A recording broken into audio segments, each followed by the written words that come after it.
Right, hello. Hey. Welcome to the East London LGBTQ Plus Film Festival. If you want to start by introducing yourself and telling us your name and the film. Yeah, my name is Nicholas Hansell, and I was the director and writer of Flowers. And so, reading from Freeway, is this your first film?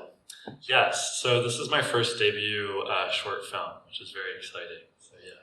So, it being your first film, is this from wanting to create something, or is this from studying that you've made something? This is from wanting to create something. I come from an acting background, so I'm from the USA, from New York, and I've been loving screenwriting, and this was kind of its way. I've been writing for like 2 or 3 years, and I eventually was like, hey, I want to produce my own thing, and I just kind of hit the ground running, produced it, directed it, wrote it, and then yeah, this is the first project that came about via film, so it's very exciting.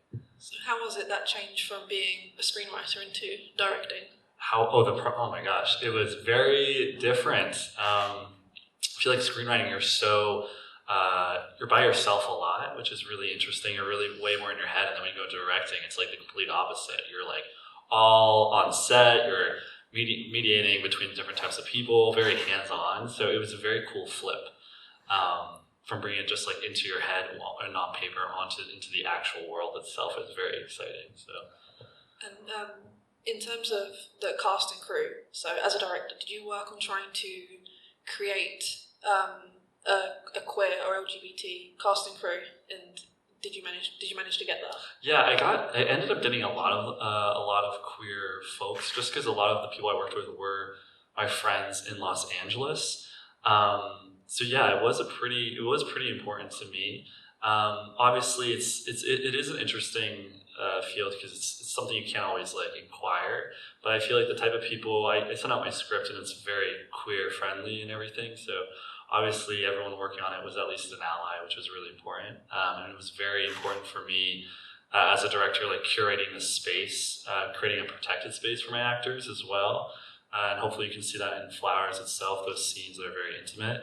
And that's all because of having LGBT-friendly cast and crew, even allies. So it's super important, yeah. Yeah, absolutely. Another question is the visuals that you've got. You've got flowers throughout. Obviously, the film's called Flowers. So why did you get drawn to flowers, and also why specifically the ones that you've chosen? Yeah, I was really interested in the themes of heteronormative like love culture and flowers and like what that means, and throughout the writing process it ended up structuring itself into the growth of flowers, hence like the 3 different phases of dirt, water, and sun. And it was very fun to kind of see the main character grow into his own flower. And I just love the visual aspects of it too. I thought it was a really stunning way to kind of capture his growth at the end in a very surrealistic way. Because I do come from a theater background, and that's something you can't really bring out in theater. You can't really bring out the, flowers and visual effects and surrealism as much as you can in film. So I really wanted to push with that medium for that. So that's what I thought was cool. Did you have any personal experiences? Like, did you add any of your own personal life into the film with the party scene, or possibly the peanut butter getting thrown? Yeah. Like, I just want to know a bit more about that, because that was like, that's terrifying to do that to someone. What was the question? If I've had any? If you added any of your own personal experiences into the film? Oh yeah! Oh my gosh, tons of them. Yeah, parties. Yeah, like I remember going to high school, going out to these big parties, and the culture of. We brought it down to his first main kiss, but even like sex and all this stuff. This pressure to be who you're supposed to be. And I love the flip of Madeline, because I remember, personally, I came out in high school as bi and queer, and I remember it wasn't until I came out that I found out that there were other people that I thought were totally straight that were just like me. And I wanted to capture that with the whole Madeline in the bathroom scene too. It's like you really don't know what people are identify as until you have a really intimate moment where you like let down your guard and you show them who you are. So that was a lovely moment. Oh.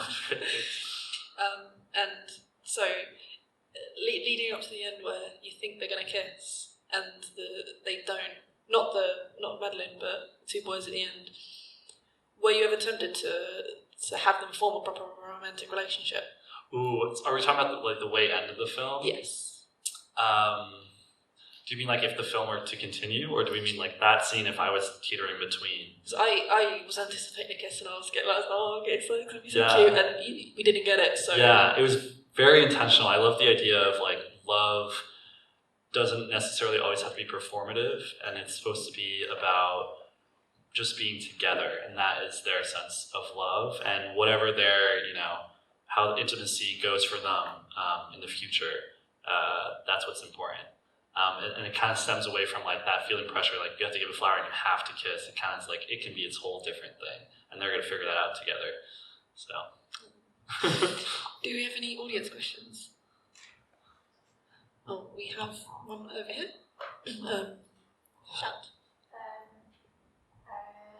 Have you had any inspiration from other films or other directors? Ooh, nothing. Nothing from like main film.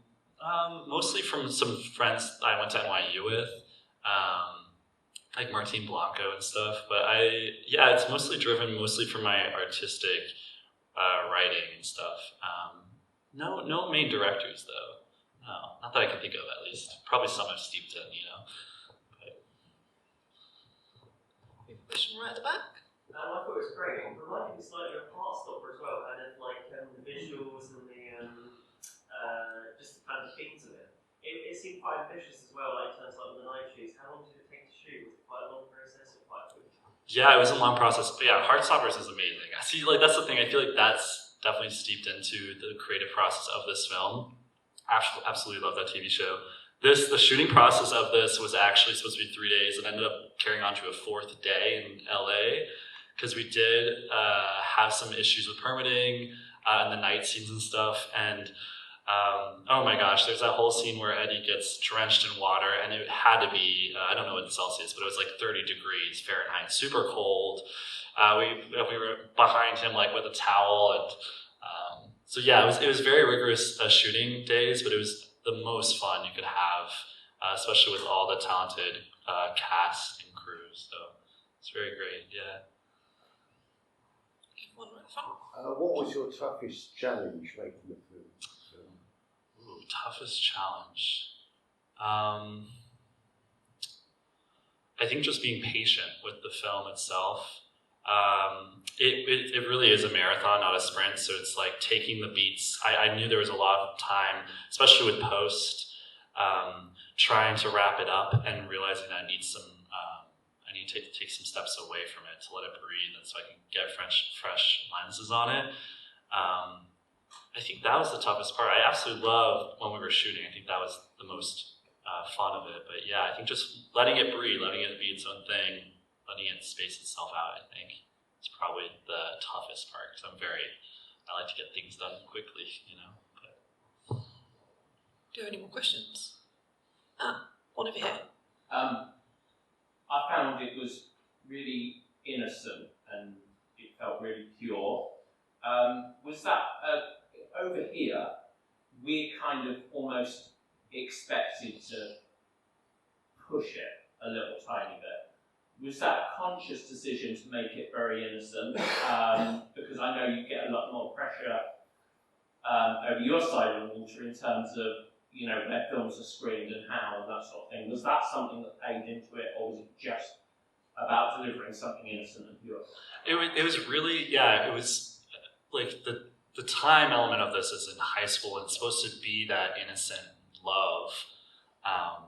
So yeah, I was very much leaning more into that, and I knew we could push it, but I really want to like add some emphasis onto the kiss. This is like that's love in this world. It's not sex, it's nothing more than that. Although it can symbolize a lot of those things. That's what we were trying to really get at, is like this innocence, and like even just being near each other, what the possibility of that happening could be. So yeah, we definitely like leaned more into the innocence world of all that on purpose. So yeah.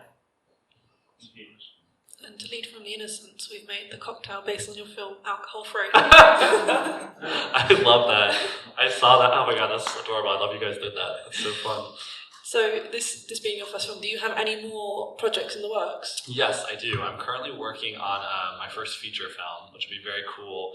It actually kind of stems from Flowers, but it's sort of them progressing up into college age, and it's going to be a road trip film up the West Coast of two old friends going to a wedding. And I'm all about coming of age, queer, growing up films. I just love the blurred lines of like a friendship and intimacy and what intimacy can be. And I think we kind of got a touch of that at the end of the film. So yeah, there's some cool things in the works. I look forward to hopefully seeing that. Thank you very much. Yeah, thank you guys so much.